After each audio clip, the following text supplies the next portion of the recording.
Ve stínu města, kde déšť tiše padá, žil muž bez jména, bez domova, bez rána. Jen květina v květináči a sklenice mlíka.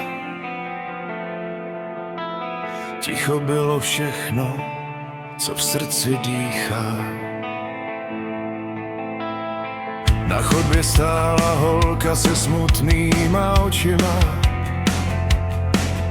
Svět kolem ní zhořel během jedinýho okamžiku. Dveře se zavřely, pak znovu otevřely. A dva ztracený světy se poprvé střetly. Leon, muž bez tváře, bez slov, v temným městě našel domov.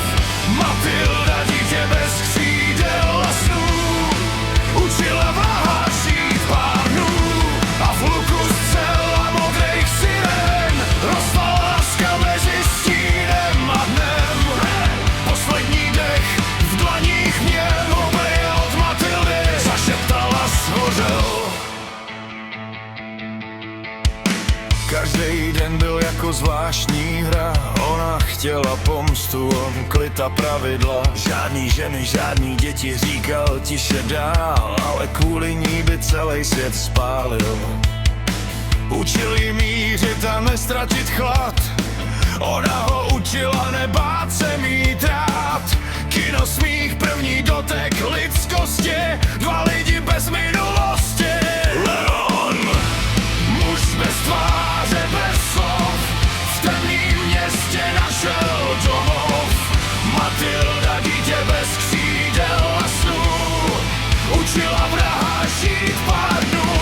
A v hluku střel a modrých sirén rostla láska mezi stínem a dnem. Leon, poslední dech v dlaních měl, od Matildy zašeptal a shořel. Sirény řvou a chodby hoří, Stansfield se směje jak démon v bouři. Leon krvácí, ale ještě jde dál, protože poprvý v životě někoho měl rád. Protlačili šachtou ven do tmy, jedeš, až jí šeptá naposledy. Pak světlo oslepí celý dům a ticho pohřbí poslední vzdor dnů. A malá rostlina v hlíně spí, už nemusí dál utíkat ulicí. Kořeny konečně našly zem, stejně jako oni našli se navzájem.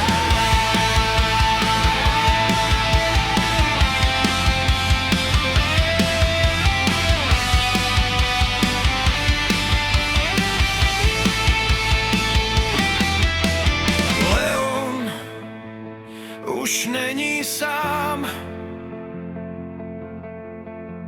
v každým dešti zůstává dál. Matilda nese jeho stín mezi bolestí a nevinností s ním. A když noc spadá na New York zas, slyšíš jeho kroky mezi náma včas. Leon, tichý příběh dvou duší, který svět zlomil, než je spojil.